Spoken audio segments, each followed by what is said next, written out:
सुप्रभात बच्चों। मैं आज मुखलाल संस्कृत उपशास्त्री महाविद्यालय बंधु छपरा भोजपुर से ऑनलाइन क्लास के माध्यम से आप सब लोगों को मुहावरे एवं लोकोक्तियाँ के बारे में जानकारी देने जा रहा हूँ। तो सबसे पहले हम लोग जानेंगे उसका परिभाषा, मुहावरा की परिभाषा।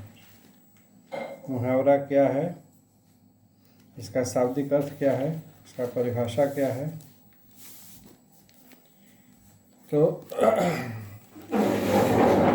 मुहावरा शब्द हिंदी भाषा में अरबी भाषा की देन है और इसका शाब्दिक अर्थ है अभ्यास या बातचीत। ऐसा शब्द, वाक्यांश, वाक्य जो सामान्य से भिन्न किसी विलक्षण अर्थ की प्रतीति कराए और सामान्य अर्थ से भिन्न किसी और अर्थ में रूढ़ हो जाए, उसे मुहावरा कहते हैं। या ये भी कह सकते हैं कि ऐसा वाक्यांश जो सामान्य अर्थ का बोध न कराकर किसी विलक्षण अर्थ की प्रतीति कराए, वह मुहावरा कहलाता है। ये हमारी तीव्र हृदयानुभूति को अभिव्यक्त करने में सहायक होते हैं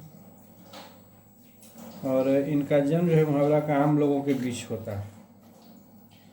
लोक जीवन में प्रयुक्त भाषा में इनका उपयोग बड़े ही सहज रूप में होता है तथा मुहावरा के प्रयोग से भाषा को प्रभावशाली, मनमोहक तथा प्रवाहमयी बनाने में सहायता मिलती है। बहुत दिनों से, सदियों से इनका प्रयोग होता आया है और आज भी इनके अस्तित्व को भाषा से अलग तो हम नहीं कर सकते, नहीं किया जा सकता है। तो कुल मिलाकर यह कहना गलत नहीं होगा कि मुहावरों के बिना भाषा अप्राकृतिक तथा निर्जीव जान पड़ती है। इनका प्रयोग यानी मुहावरा का प्रयोग जो है आज हमारी भाषा और विचारों के अभिव्यक्ति का एक अभिन्न तथा महत्वपूर्ण अंग बन गया है। यही नहीं, इसने हमारी जो भाषा है उसको गहराई दी है तथा उसमें सरलता तथा सरसता भी उत्पन्न की है। यह मात्र सुशिक्षित तथा विद्वान लोगों की ही धरोहर नहीं है, इसका प्रयोग अशिक्षित तथा अनपढ़ लोगों ने भी किया है और करता है। इस प्रकार ये भी कह सकते हैं हम लोग कि वैज्ञानिक युग का दिन नहीं है। इनका प्रयोग तो उस समय से होने लगा जिसमें मनुष्य ने अपने भाव को अभिव्यक्ति देने का प्रयास किया था। और ठीक ढंग से यानी गहराई से अगर हम अध्ययन करें तो हम पाएंगे कि अन्य भाषाओं में भी इनको उतना ही महत्व मिला है जितना हम लोगों का हिंदी भाषा में।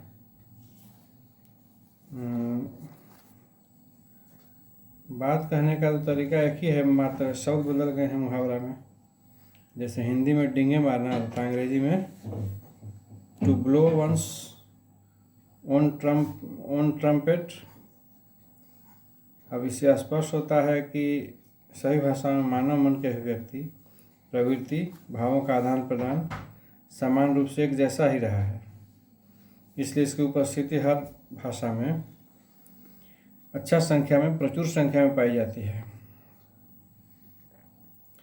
अरबी भाषा का मुहावरा जो शब्द है वह हिंदी में मुहावरा हो गया है और उर्दू वाला जो है वह मुहावरा बोलते हैं। हिंदी में तो मुहावरा एक पारिभाषिक शब्द बन गया है। कुछ लोग जो है मुहावरा को रोजमर्रा या वाग्धारा भी कहता है। मुहावरा का जो प्रयोग है भाषा में, जैसा बताया कि सरलता, सरसता, चमत्कार और प्रवाह उत्पन्न होता है मुहावरा के प्रयोग करने से। और इसका काम मुख्य रूप से है कि यह है कि बात इस खूबसूरती से कहना कि सुनने वाला उसे समझ भी जाए और उससे प्रभावित भी हो।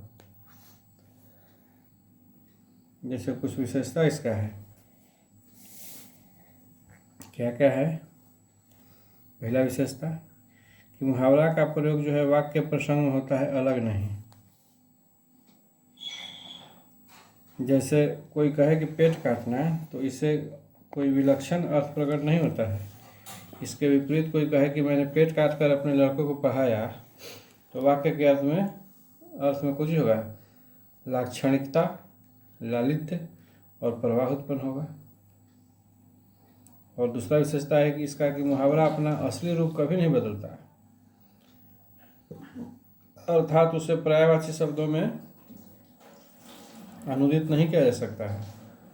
जैसे कमर टूटना एक मुहावरा है, लेकिन इसके स्थान पर कटिभंग जैसा शब्द जो है उसका प्रयोग गलत होगा। मुहावरे का शाब्दार्थ नहीं है, उसका अवबोधक अर्थ ही ग्रहण किया जाता है। जैसे खिचड़ी पकाना, ये दोनों शब्द जब मुहावरे के रूप में प्रयुक्त होंगे तब इनका शब्दार्थ कोई काम न देगा, लेकिन वाक्य में जब इन शब्दों का प्रयोग होगा तब अवबोधक अर्थ होगा, मतलब गुप्त रूप से सलाह करना। अब इसका चौथा विशेषता है कि मुहावरा का अर्थ प्रसंग के अनुसार होता है। जैसे लड़ाई में खेत आना, अब इसका अर्थ युद्ध में शहीद हो जाना है, न कि लड़ाई के स्थान पर किसी खेत का चला आना। और इसी प्रकार इसका पांचवा विशेषता है कि मुहावरा जो है भाषा की समृद्धि और सभ्यता के विकास के मापक है। इनकी अधिकता अथवा न्यूनता से भाषा के बोलने वालों के श्रम, सामाजिक संबंध, औद्योगिक स्थिति, भाषा निर्माण की शक्ति, सांस्कृतिक योग्यता, अध्ययन, मनन और आमोदक भाव सबका एक साथ पता चलता है। जो समाज जितना अधिक व्यवहारिक और कर्मठ होगा उसकी भाषा में इनका प्रयोग उतना ही अधिक होगा। और इसका अगला विशेषता है कि समाज और देश की तरह मुहावरे भी बनते भी करते हैं। नए समाज के साथ नए मुहावरे बनते हैं, और प्रचलित मुहावरों का हम वैज्ञानिक अध्ययन करेंगे तो स्पष्ट हो जाएगा कि हमारे सामाजिक जीवन का विकास कितना हुआ है। मशीन युग के जो है आज, उसमें मुहावरों और सामंतवादी युग के मुहावरों तथा उनका प्रयोग में बहुत अंतर है, बहुत बड़ा अंतर है। इसमें हिंदी के अधिकतर मुहावरा जो है उसका सीधा संबंध शरीर के भिन्न भिन्न अंगों से है, और यह बात दूसरी भाषाओं के मुहावरों में भी पाई जाती है। जैसे मुंह, कान, हाथ, पांव इत्यादि पर अनेक मुहावरा प्रचलित है। हमारे अधिकतर कार्य इन्हीं के सहारे चलते हैं।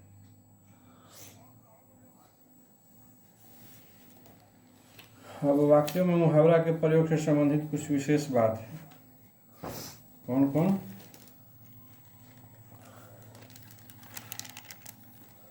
मुहावरा के रूप को बदला नहीं जा सकता, अर्थात इसमें प्रयुक्त शब्द को उसी रूप में स्वीकार करना होता है। जैसे अंग टूटना को शरीर टूटना के रूप में प्रयुक्त नहीं किया जा सकता।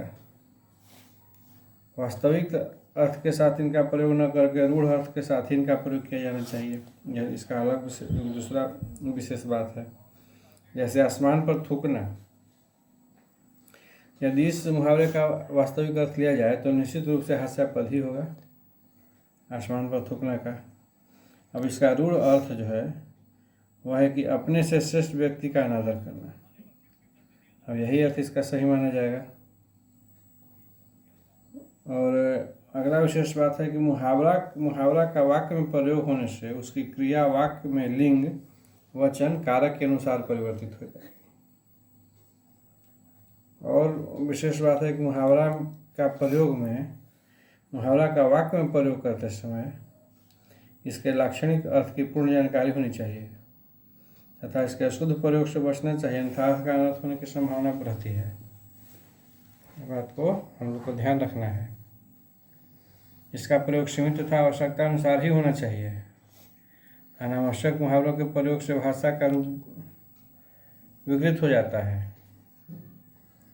मुहावरे का वाक्य में प्रयोग करते समय विद्यार्थियों को, मैंने हम सब को, विद्यार्थियों को साथ साथ इस बात का विशेष ध्यान रखना चाहिए कि वे इनका प्रयोग बड़ों की कमियों अथवा उनके दोष प्रकट करने के लिए नहीं कर रहे हैं। हिंदी भाषा में मुहावरों पर अगर यदि अध्ययन किया जाए तो इसका कोई सीमा जानने की नहीं है। सहस्त्रों मुहावरा है, जिनको संकलित करना बहुत कठिन कार्य है। इसी बात को ध्यान में रखते हुए कुछ महत्वपूर्ण मुहावरा जो है आप लोग नोट कीजिए। 2 4 10 आज और अगला क्लास में भी लिखवाएंगे, नोट कर लीजिए। जैसे हिंदी में प्रचलित मुहावरा है,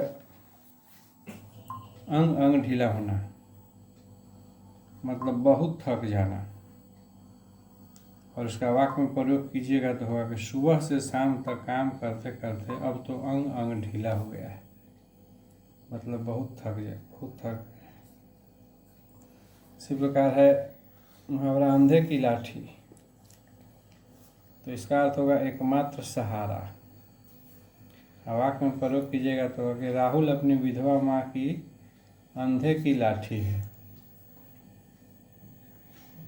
इसी प्रकार अंगार उगलना, इसका अर्थ है कि क्रोधवश कटु शब्द बोलना। वाक्य प्रयोग कीजिएगा इसका वाक्य में, तो वाक्य बनाइए कि मेरे छोटे भाई ने ऐसे अंगार उगले जिसे मैं कभी न भूल सकूंगी। अगला मुहावरा है कि अंगारों पर पैर रखना, मतलब जानबूझकर विपत्ति सहना। इसका वाक्य में प्रयोग कि दिलेर सिंह जैसे दुस्साहसी व्यक्ति से भिड़कर तुम अंगारों पर पैर रखने का प्रयत्न कर रहे हो। अगला मुहावरा एक और अंगूठा दिखाना, मतलब इसका अर्थ है साफ इनकार कर देना। वाक्य में प्रयोग हुआ कि मैंने राहुल से उसकी पुस्तक मांगी तो उसने अंगूठा दिखा दिया।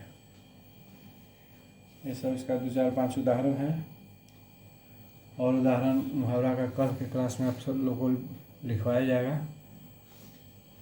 आज की क्लास में इतना ही। आप लोग, उम्मीद है मुहावरा का परिभाषा था, उससे संबंधित कुछ विशेष बात जो बताया गया है या उसका कुछ विशेषता जो बताया गया है वो सब याद कर लीजिएगा। कल कुछ और मुहावरा का अर्थ और उसका वाक्य में प्रयोग लिखवाया जाएगा। तब तक के लिए आप सभी बच्चों को शुभ दिन।